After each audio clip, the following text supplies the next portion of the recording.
Science का एक chapter है प्रकाश का परावर्तन एवं अपवर्तन। तो उसी से संबंधित कुछ प्रश्न को हम देखेंगे।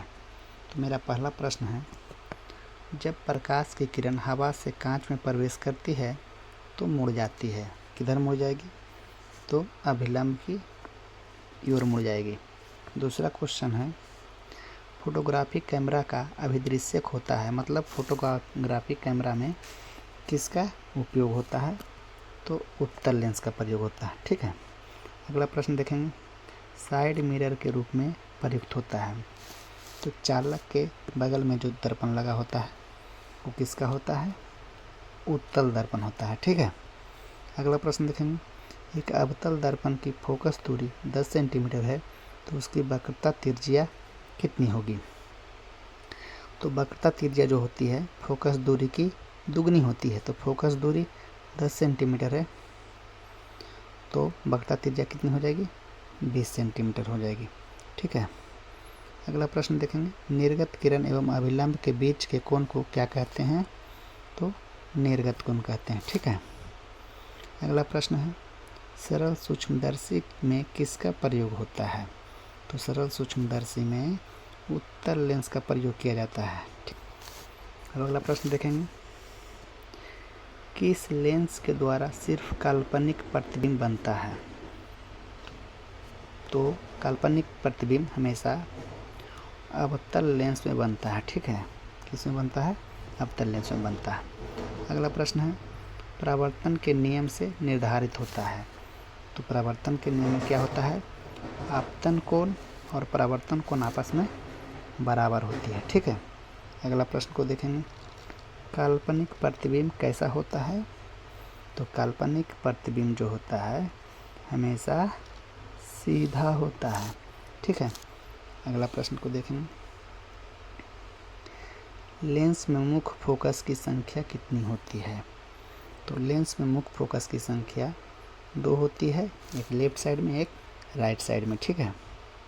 अगला प्रश्न है, सर्च लाइट का परावर्तक सतह कैसा होता है?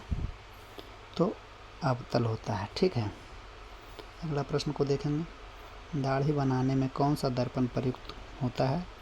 तो दाढ़ी बनाने में अवतल दर्पण का प्रयोग किया जाता है। ठीक है। अगला प्रश्न को देखेंगे, एक उत्तल लेंस की क्षमता 1 डायोप्टर है तो उस लेंस की फोकस दूरी क्या होगी? ठीक है। तो फोकस दूरी f बराबर जो होती है 1/p होती है, पावर। ठीक है। तो डायोप्टर का मान 1 है तो 1/1 हो गया, और फोकस दूरी हमेशा मीटर में होती है, मतलब 1 मीटर। उसको सेंटीमीटर में चेंज करेंगे तो 100 सेंटीमीटर हो जाएगी। ठीक है। और उत्तल लेंस की क्षमता पॉजिटिव होती है। ठीक है। तो प्लस 100 सेंटीमीटर हो गई। अगला प्रश्न देखेंगे, किसी गोलीय दर्पण तथा किसी पतले गोलीय लेंस दोनों की फोकस दूरियाँ -15 सेंटीमीटर है तो बताना है कि दर्पण तथा लेंस किस प्रकार की होगी। तो यदि फोकस दूरी निगेटिव है तो वह हमेशा अवतल दर्पण एवं अवतल लेंस होगा। ठीक है। तो दोनों को दोनों क्या होगा? अवतल होगा। ठीक है। अगला प्रश्न को देखेंगे, प्रकाश के अपवर्तन के कितने नियम हैं? तो प्रकाश के अपवर्तन के 2 नियम हैं। ठीक है। अगला प्रश्न को देखेंगे, किसी माध्यम के अपवर्तनांक का मान क्या होता है? तो किसी माध्यम के अपवर्तनांक का मान होता है sin i/sin r होता है। अगला प्रश्न को देखेंगे, एक उत्तल लेंस कैसा होता है? एक उत्तल लेंस जो होता है किनारों के अपेक्षा बीच में क्या होता है? मोटा होता है। दोनों किनारा पतला होता है, बीच में मोटा होता है। ठीक है। अगला प्रश्न को देखेंगे, अवतल लेंस का आवर्धन किसके बराबर होता है?